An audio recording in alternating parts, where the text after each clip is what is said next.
de toda a ilha roda para ver se alguém me queria.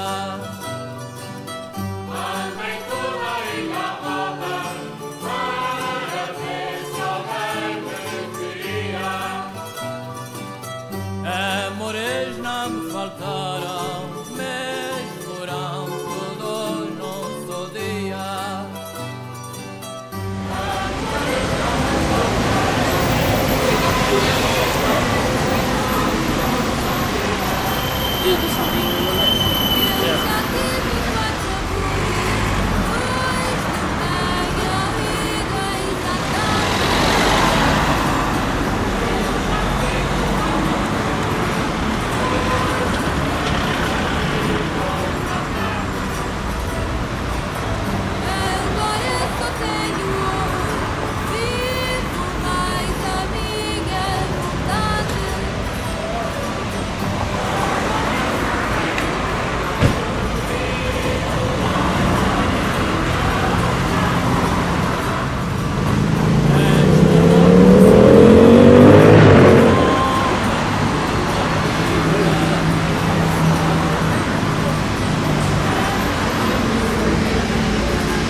Foi onde a gente soube. Na hora de se conformar com a caneta. Era uma cidade onde eu não me importava de viver. Daqui a 15 dias cá estarei eu. Quem é guia? Farta e barata. Esta é das maiores rodoviárias que existem. Nós andamos a ver para trás. Vão ver? Ficou toda muito bonita para dar ao largo da feira. Então isto é uma das principais artérias de entrada na cidade. Então agora é que eles estão a fazer o tapete novo. Já está aqui feito, estão a ver? E sai após o almoço. Está bem? Portanto, se depois quiserem os picos, vai ter o autocarro aberto às 9h30. E de tarde vamos para o Caramulo. Também saímos às 14h. Eu não conheço isso, mas... Pois é, tens que dizer ao homem para se botar sempre a vir trazer. E 9h30 para estar no autocarro, que eles querem dizer para as 10. É isso que eu faço. Vais sair, pronto, pega o despertador e vais chamar o Saí já, saí lá na... Este homem de tal fraqueza de cabeça, agora de chamar. Está nada no lado. O vilão e a pedreira deixam de ser explorado e o escoamento de trânsito na cidade.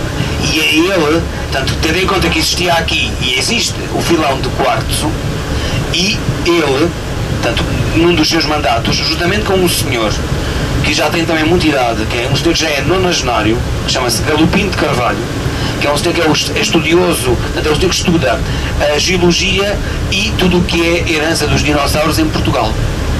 E ele e esse senhor fundaram um museu aqui no Monte de Santa Luzia, que na altura, quando abriu, era o único museu a nível mundial dedicado a uma só pedra, que é o Museu do Quartzo. Ok? Então esse museu foi criado ao lado da pedreira. Para quê? Para que ali, portanto, não se perdesse a herança deixada aqui por este filão de quartzo aqui existir. E então fizeram portanto, a criação desse museu, ele juntamente com este senhor que eu vos estou a dizer. Portanto, é um museu do quartzo, Centro Interpretativo Galopim de Carvalho.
Mais coisa, menos coisa, está bem?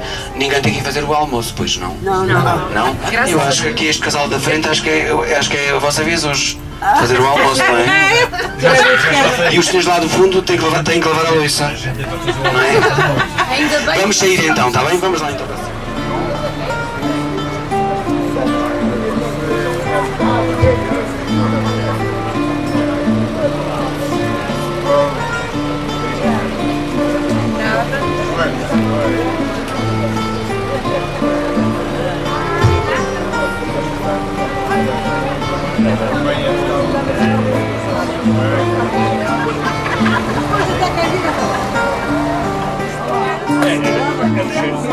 Portanto, serei eu que vos irei guiar mais ou menos durante hora e meia, não é? Hora e meia, 2 horas. Nós agora vamos dar um saltinho à ponte, vamos começar com o século XX, depois damos um salto ao século XII e depois ao século XVII, finais de XVII e inícios de XVIII, está bem? E vamos andando então. Val do Voga, isto aqui era a antiga estação daqui de Vozela. A linha foi concebida, foi pensada e começada a trabalhar desde Espinho até Aveiro e depois Aveiro a Viseu. Começou a sua construção em 903 e terminou em 913. Em 1913 passou aqui o primeiro comboio para Viseu. Pronto, os vestígios, entretanto isto já foi alterado, agora passou à central de caminhonagem. Esta parte aqui foi alterada, eram armazéns antigos, então foi tudo alterado. Mas temos ali ainda esta parte típica, não é, das estações, e temos o tanque da água também daquele lado, está bem? Entretanto vamos avançar para a ponte para continuarmos isto.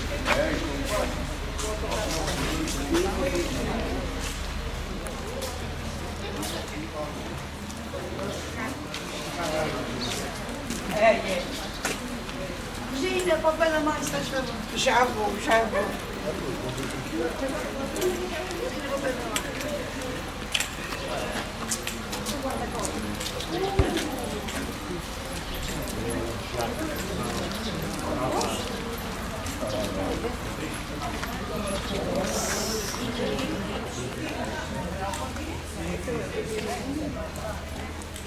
Sim. É natural. Mas os senhores estão a fazer banhos termais? Não, isto não. É só para Vai lá, próxima. Com a questão da linha ferroviária. Esta linha ferroviária, todas as pontes são iguais, o que diferencia entre elas é o tamanho, e esta é a maior, tem 15 arcos. Portanto, esta linha foi construída no início do século XX e desativada no final desse século, em 1986, quando Portugal entrou para a União Europeia, apostou nas autoestradas em detrimento das linhas ferroviárias, sobretudo as linhas de bitola estreita, não é? Que é esta daqui, do lado lá de cima de Mirandela. Quem conseguiu segurar a parte do Douro foram as quintas, que conseguiram segurar que a ferrovia do Douro até ao Porto se mantivesse, para eles poderem escoar então os vinhos, mas tudo o resto das linhas estreitas foi desativadas e agora está preparada para a ciclovia. Estão a ver essa parte aí? Portanto, esta casa não existia na altura, não é?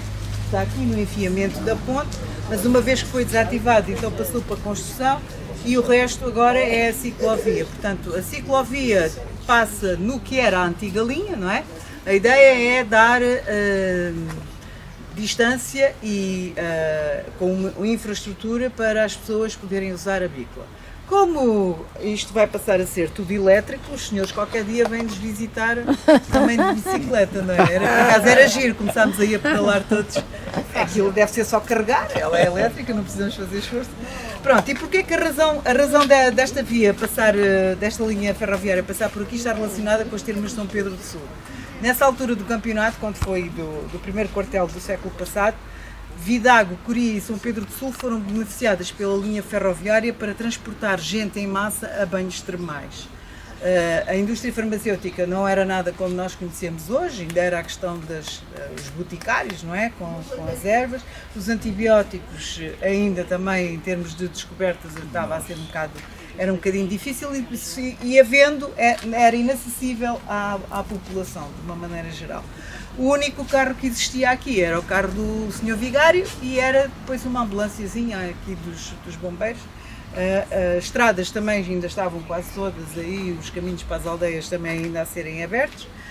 E portanto essa foi a solução que o Estado português também encontrou para as pessoas tratarem da sua saúde, não é? E naquele tempo, nós hoje temos as nossas férias, fazemos várias vezes por ano se quisermos, não é? Podemos repartir as férias, mas naquele tempo também era uma maneira de a família vinha para algum membro da família fazer os banhos termais para a saúde e vinham também as crianças e a criadagem, não é? E aquela bagagem toda, portanto também era um momento aprazível. Por isso é que todos os sítios termais têm todos grandes parques, porque era preciso entreter as pessoas enquanto os tratamentos não aconteciam, não é? Normalmente é uma vez por dia, às X horas, e portanto o resto do tempo era preciso entreter.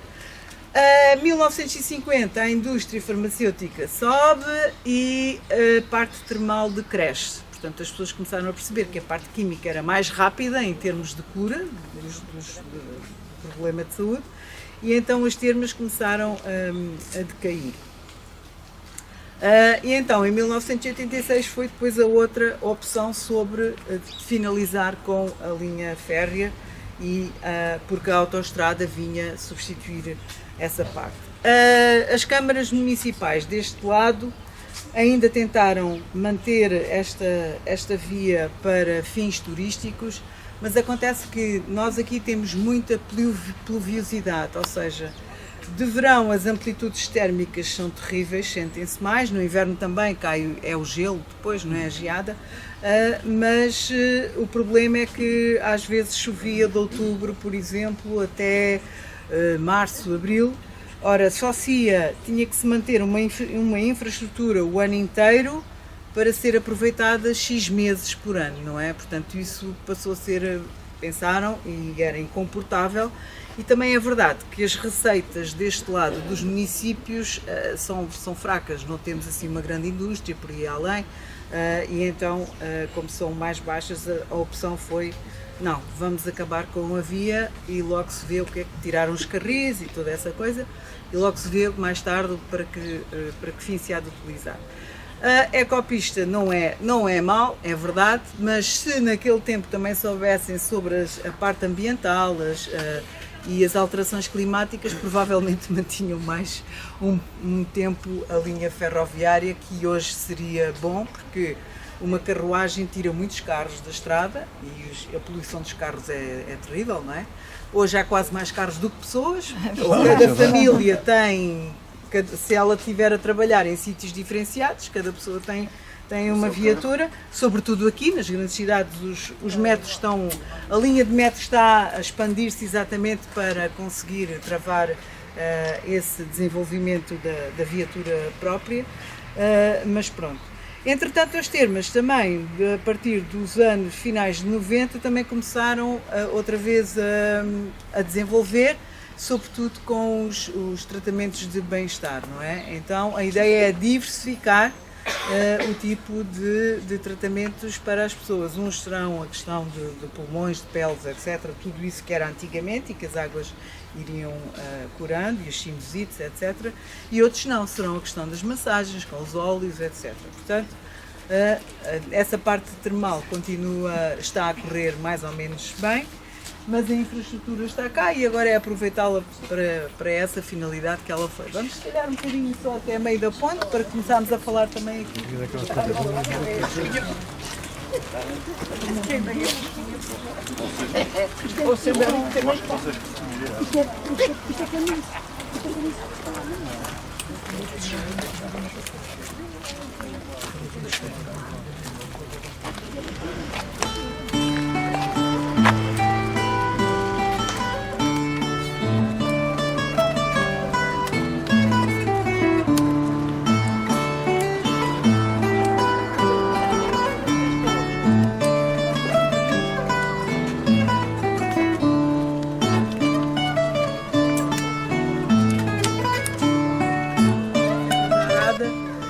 aquela encosta está feita.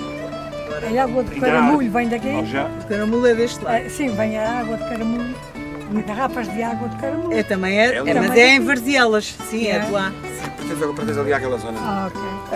E o nosso concelho, o território, vai desde o Rio Voga, ali ao pé das termas, não é? A parte de cá, para a encosta do Caramulo. Portanto, nós temos aldeias a 1000 metros de altitude, não é? Que ainda pertencem aqui a Vozela. Este lado, depois, Vozela confina com Tondela e aqui do lado do Val confina com São Pedro do Sul.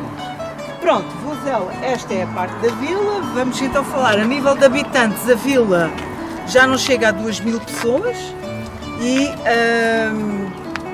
o concelho já não somos 10.000. Já o número máximo que atingiu no início deste século, de 21, era 12.000 pessoas. Portanto, em 20 e tal anos já muita gente já padeceu, as crianças não nascem, não é? E a malta mais nova daqui, quando vai para as faculdades, depois também não fica por cá, não é? As autarquias estão a fazer algum esforço em termos de abrir mais zonas industriais para a população ativa se fixar cá, para depois haver crianças, etc. A nível de centro de saúde, os infantários, as creches, etc. Isso está bem, está assegurado, não nos podemos queixar. Mas é preciso vir gente para isso, não é? Para sentirmos o pulsar. Aqui de Vozela, como é a parte mais estreita do Val, também a nível de construção a coisa não é fácil, ou seja, era fácil começar a construir por aqui, em escadinhas, mas fica muito caro esse tipo de construção.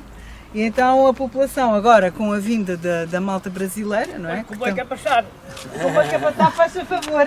Bom dia. Ora, passem lá. Bom dia, bom dia. Então, com um boizinho até São Pedro. Com esta história da imigração, da malta que está a chegar, também por motivos de segurança, não é? Também temos de perceber que o mundo roda assim, desde sempre, não é? Não há casas para toda a gente, não é? Portanto, isto agora, primeiro a opção foi a questão das zonas industriais, agora é a questão do alojamento, não é? Isto está sempre, mas tem que ser em grande número e, portanto, essa é que é a dificuldade também dos municípios. E pronto, nós agora vamos então à Igreja Matriz, que é esta igreja aqui, de finais do século XII, inícios de XIII. Depois vamos ao centro histórico, vamos passar ali numa pontezinha romana e onde está aquela torre da Capela de São Fragil, em frente é o Museu Municipal, vamos entrar lá. E depois, se calhar, vão ter um tempinho para fazerem compras se quiserem. As compras é mais ou menos naquela rua principal ali ao fundo, é entre a igreja, aquela capelinha, e aqui ao fundo, onde está a passar aquele carro de verde e a virar, é mais ou menos aí aqui, grande concentração da zona. E depois pronto, eu estarei à vossa espera ali no Pelourinho e depois seguem para o autocarro, está bem? Sim. Então até à igreja. E a ponta, depois já vamos aqui abaixo. O que é que o senhor vai na cara de cá? Nós depois já vamos ali. Este dá.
Ali sobre a ponte, na altura da construção, o período da construção dela foi entre 1910 e 1912. E só um ano depois é que o comboio passou. Portanto, eles vinham construindo de Aveiro para cá, não é? Eram engenheiros franceses, mas da linha da ferrovia francesa também, não é?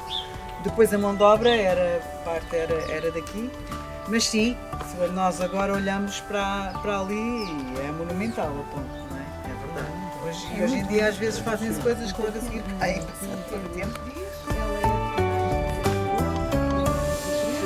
O estilo arquitetónico, as paredes muito grossas e pelas frestas pequeninas, e depois o gótico, que são estes arcos para dar entrada. Quer dizer que a sua construção construiu-se num período românico tardor, tem os dois estilos arquitetónicos, e quer dizer isso, perdurou no tempo. Portanto, também em Portugal as coisas chegavam sempre mais tarde, não é? E nessa altura vamos imaginar o panorama artístico e o panorama laboral desta história das construções. Portanto, havia muitos artífices a trabalhar, não é? E à medida que eram pedidos através dos bispos, na altura era o governo central, mas era a monarquia, que se construísse uma catedral ou uma igreja, era a altura, era o sítio ideal onde se empregava essa gente toda, não é? Os que picavam a pedra, os que trabalhavam as figuras, etc. Aqui temos depois a cachorrada, que são estas figuras que aqui estão. Algumas têm expressões terríficas, assim, que assustam as pessoas, mas nessa altura a maioria da população não sabia ler nem escrever. E depois era preciso identificar os templos, dar algum sinal. Então, depois desta parte de construção, das paredes, isto era o que separava, era o que as pessoas entendiam, que separava o lado profano, que é cá fora, do lado sagrado, que é lá dentro. Então, por isso é que, quando passavam e olhavam para aqui, diziam: então vamos lá dentro, não podemos ter o mesmo comportamento que se tem cá fora. Hoje em dia isso não é assim, não é? Graças a Deus isto foi evoluindo, as pessoas não pensam assim, mas naquele tempo era uma mensagem que era preciso passar. Portanto, a pintura e a escultura eram os métodos de conseguir passar mensagens para a sociedade ter um comportamento que seria favorável depois para quem geria estas coisas. Vamos então entrar e vamos perceber que já estamos no século XVII através da talha dourada, está bem? Podem sentar lá dentro.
Sagrado, na Igreja Matriz de Vozela.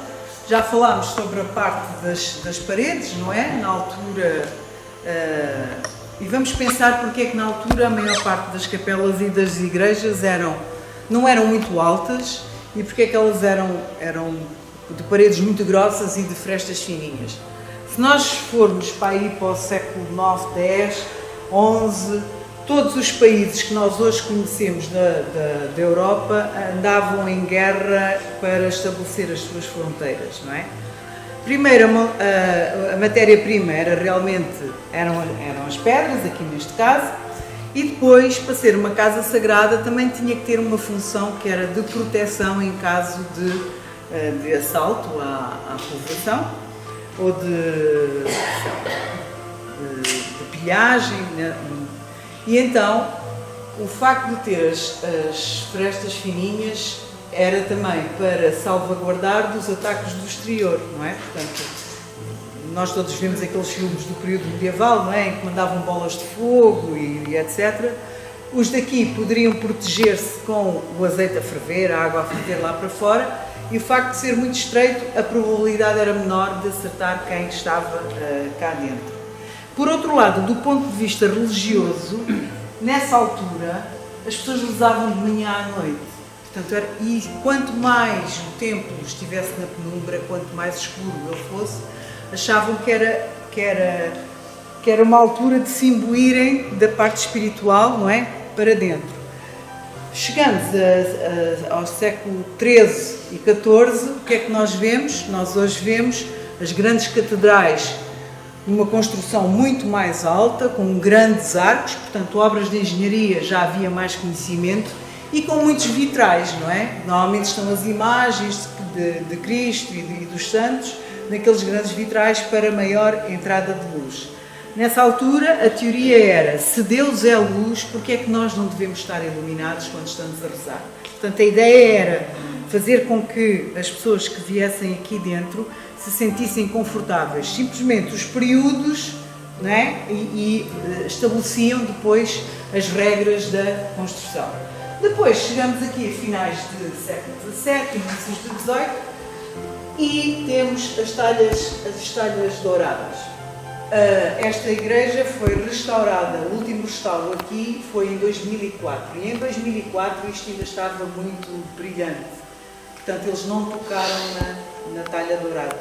Mas esta talha dourada é do tempo também da Biblioteca de Coimbra, ou seja, nessa altura, portanto as monarquias já estavam bem instaladas, a Academia das Ciências e das Letras já existiam também, e das Artes, em Portugal, e com a questão dos descobrimentos e das especiarias, que também já chegava ali a Lisboa, ao Terreiro do Paço, aqueles barcos todos carregados com as especiarias, e também com o ouro do Brasil. E então foi a altura em que a maior parte dos bispos e a Igreja Católica foi pedindo aos vários monarcas que as suas igrejas fossem engalanadas, que as tornassem mais bonitas por dentro. E Portugal é o país da Europa que mais talha dourada tem nos templos sagrados. Porque a matéria-prima chegava cá, enquanto que uma Itália, uma França, uma Áustria tem as igrejas com grandes mármores lindíssimos, nós não tínhamos mármore com muita abundância e, portanto, resolveu-se o problema ao compor os altares com a talha dourada. Depois, passando aqui para a geologia, portanto, para os santos, temos Nossa Senhora da Assunção, a santa que está no altar mor na parte central, temos Santa Ana do lado esquerdo, São Joaquim do lado direito, a imagem de Nossa Senhora do Rosário, isto é uma peça do século XV, Nossa Senhora do Carmo, e neste altar lateral temos aquilo que se chama a Santíssima Trindade. Para ser a três falta a pomba. Temos o pai com o filho nos braços e falta a pomba. Presume-se que a pomba, por ser uma peça, há duas versões. Há uma versão que diz que se a imagem, se é do século XV, que não, muitas vezes não punham a pomba. A outra versão é que a pomba, como é uma peça pequenina, Cada vez que a imagem saía nos andores, então resolveram tirar. Qual delas é a verdade aqui deste caso? Não sei dizer, que não ficou escrito, está bem? Depois temos também aqui a Via Sacra, como todas as igrejas têm. Esta igreja já foi rebocada e, entretanto, o IGESPAR resolveu, no último restauro, deixá-la, porque ela contém mais características do românico, resolveu então deixá-la mais ou menos com essas características e não com as características do gótico. E pronto, penso que está tudo falado, falta aqui a capelinha. Eram em valas comuns, ou então a pessoa morria e enterrava-se num sítio qualquer, elas eram embrulhadas numa mortalha e eram sepultadas, e na altura também quem tinha a parte das cerimónias eram sepultadas nos chãos das igrejas, portanto isto era levantado, o chão, a pessoa estava embrulhada na mortalha e ia para ali. Porquê é que ela vinha para a igreja? Porque achava-se que era o caminho mais direto para o céu, não é? E portanto se conhecia em vida o lugar sagrado era uma igreja, então deveria ser esse o ritual. E eram sepultadas nos adros das igrejas ou dentro do chão da igreja. Entretanto, começou-se a perceber que a maior parte das pestes que assolavam a Europa era exatamente dentro dos templos, porque os corpos iam-se decompondo, os gases iam-se subindo e iam também atacando os vivos. Então foi quando se percebeu que tinha que se fazer um sítio próprio para a questão do enterramento. Foi quando se percebeu que era preciso então fazer, surgiram os cemitérios. E se nós formos a um cemitério também temos muitas lições, ou seja, os primeiros jazigos são todos a imitar uma capelinha, não é? Portanto, quem podia era mesmo assim, quem não podia era a parte rasa só com uma estela para identificar que ali estava alguém sepultado. Hoje as coisas não são assim, e hoje, como há falta de espaço, sobretudo nas grandes cidades, portanto as pessoas estão a optar pela cremação, não é? Portanto, são cremadas e depois são as cinzas que são espalhadas nos sítios onde as pessoas pretendem, exatamente porque não há muito espaço para alargar então a questão dos cemitérios. Pronto, eu acho que está tudo dito daqui de dentro. E agora íamos dar um saltinho até lá abaixo ao centro histórico, está bem? Se tiverem alguma questão, estão à vontade, desde que eu saiba responder, está bem?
Olha a mala. Tem que apanhar um.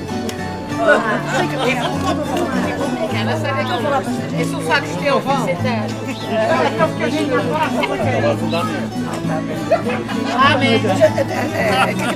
já foste olhar para mim? Nossa, sem nada, já está tudo. Essa andou para estar à frente da máquina para a mim.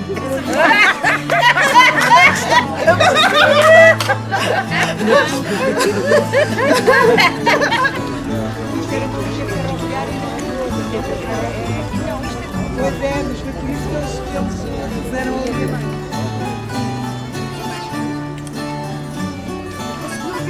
Vem prestar este carrinho. Dava jeito. Dava jeito.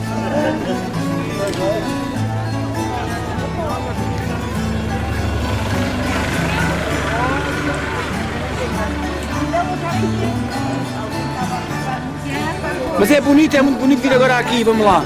Agora acho que também. Mas e todas as pontes são iguais? É só uma diferença. Ela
Vem ali porque foram pela rampa.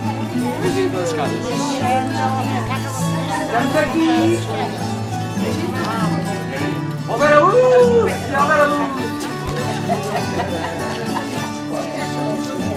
eu não tenho irmã. E quando é que esta viagem não tem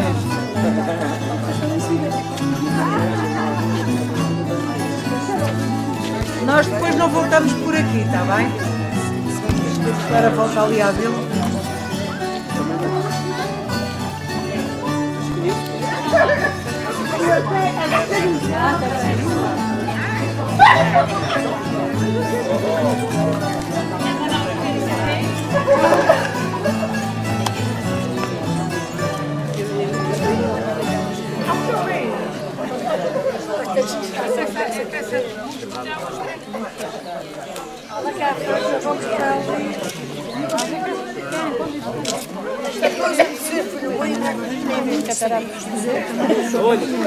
Vai lá.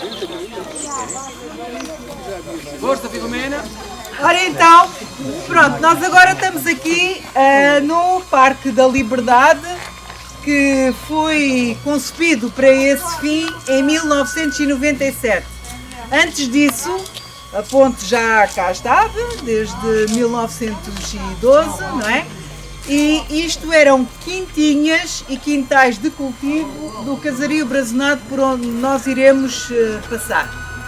Depois da ponte da linha ter sido desativada, então o município adquiriu o espaço para fazer um parque, com a questão do parque infantil e as piscinas municipais, que já são com dinheiros europeus, para a questão da natação, desde a tenra idade até à quarta idade. Portanto, as pessoas têm ali hidroginástica, têm natação livre, os miúdos também, os miúdos todos do concelho, das escolas, e então ficou aqui este espaço que embelezou de certa maneira a vila. Antes disso era só aquele espaço ali das Tílias, não é? Era o único parque que Vozela tinha.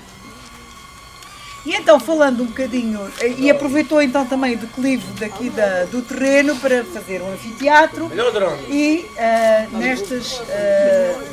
aqui nestas andanças, este sítio é aproveitado pelas associações e pelas escolas, etc., para as manifestações culturais e recreativas cá do sítio. Mas nós temos as festas do Castelo aqui nesta vila, são cerca de 6 dias festivos, que começam sempre na primeira quarta-feira do mês de agosto e vão até à segunda-feira seguinte. E no domingo à noite a ponte ela está toda engalanada com a parte do fogo de artifício, e no domingo à noite, depois da parte cultural terminada, a partir da meia-noite, entre a meia-noite e 1 da manhã, e das medidas de segurança todas tomadas, então é o fogo de artifício com a ponte como pano de fundo. Portanto, imaginem as estrelinhas e etc, tudo a cair, e esta parte aqui que de vez em quando que isto está iluminado, não é, às cores, e que é um espetáculo bonito. Agora vamos atravessar então o rio Zela, que tem a nascente lá em cima em Adsam, e que vai dar ao Voga. Voga e Zela deu Zela. Pronto, quando os senhores vieram cá para cima, de autocarro, presumo, não é? Passaram ali na A25 nas Talhadas, que é a parte que sobe. Portanto, nós, em princípio é plano e depois chega uma altura em que há ali umas subidas assim bem puxadinhas. Ora, o comboio antes era a vapor e era a carvão, e então quando era a carvão, os primeiros, quem utilizava o comboio nessa altura era a malta que se distribuía as doceiras para as feiras e que se distribuíam de São Pedro do Sul, Oliveira de Frades, Jequiva, Ozela, etc. Isto era um corrupio assim muito jeitoso nessa altura.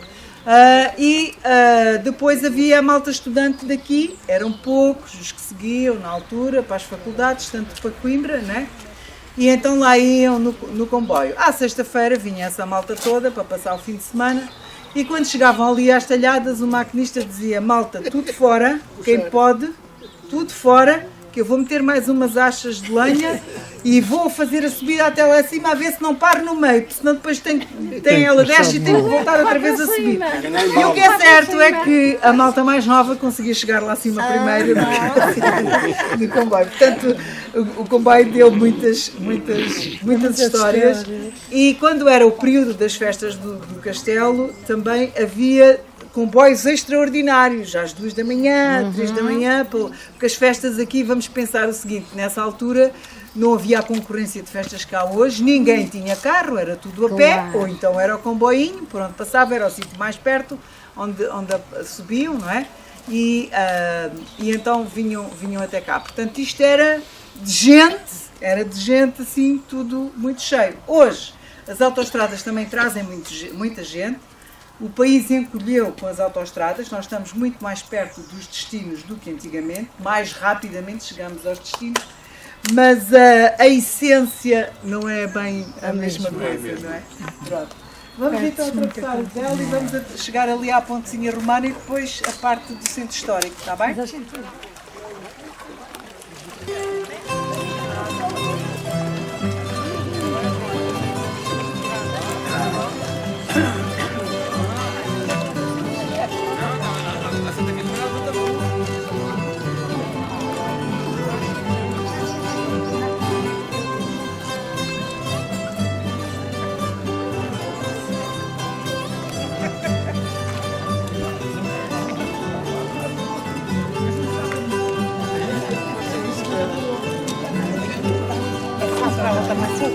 Com a agência de São Miguel.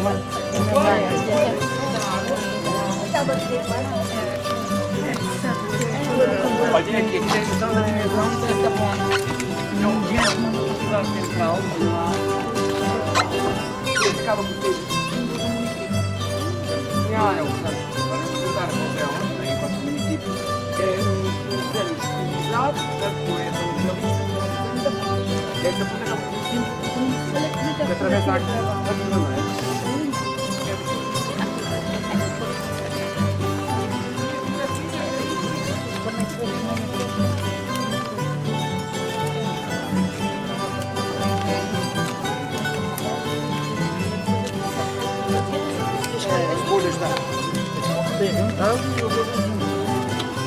Os desafios estão comigo.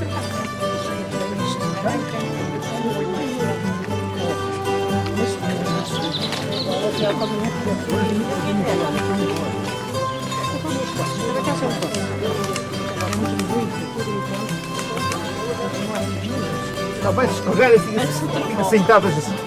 Quem é aquela gente que está ali? Eu não sei. Não é aqui, faz